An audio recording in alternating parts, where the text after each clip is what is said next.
Spontaneous organized dances in public places are probably the main idea that is associated with the term flash mob. But under our 2016 definition of the flash mob is a socio-political commentary on the advancement of civilian surveillance that occurred after the 2001 terrorist attacks.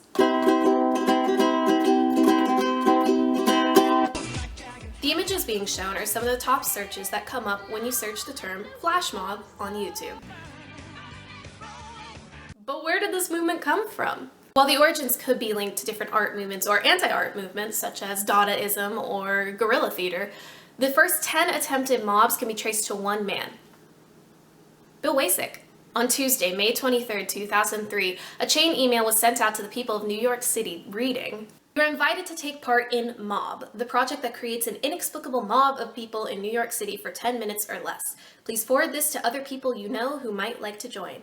FAQ, why would I want to join the inexplicable mob? Tons of people are doing it." The instructions were for the following Tuesday, June 3rd, at a Claire's store in Manhattan. The mob was to form at 7:24 p.m. and disperse by 7:33 with the main purpose of disrupting the public sphere. No dancing, no singing, no entertainment, just a mild disruption. The mob was unfortunately not able to happen as somebody from the original email chain alerted the police, causing 6 police officers and a paddy wagon to show up at the store. Only 2 of the original 10 mob projects were stopped by the police. However, after the incident at Claire, Bill, as he was only known until 2006 when his true identity was revealed, began to only release the time, date, and location through email. Later on site, he would have informants hand out slips of paper to participants with the actual instructions for the mob. This was all done to prevent another squealer from ruining the fun. Some of the most famous of the original 10 included praying to a giant dinosaur in a Toys R Us, or going to Macy's pretending to be a commune looking to buy a love rug.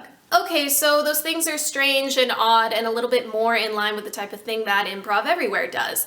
But I don't get what it has to do with 9/11. Well, here we come to the uniting and strengthening America by providing appropriate tools to intercept and obstruct terrorism act of 2001, otherwise known as the Patriot Act. Yeah, that thing that allowed NSA to collect phone data?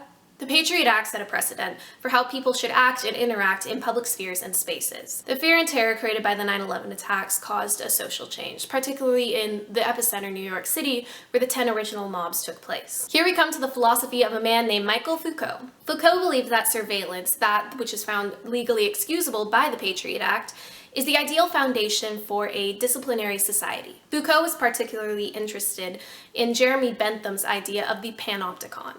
The panopticon is a sort of prison, which is a circular cell surrounded by a large tower in the center. The circular inspection tower was impossible to see into and could be manned by a single guard.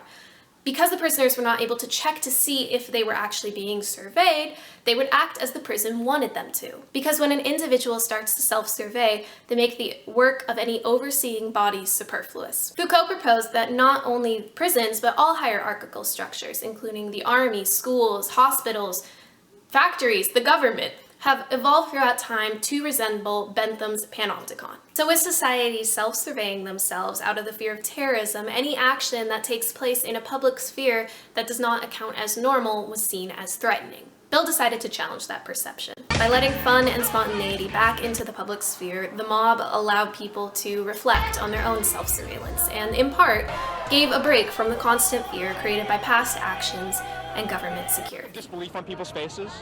You know, you show up and people are like, what is going on? It's, it's fun. It's just the shock value, I guess.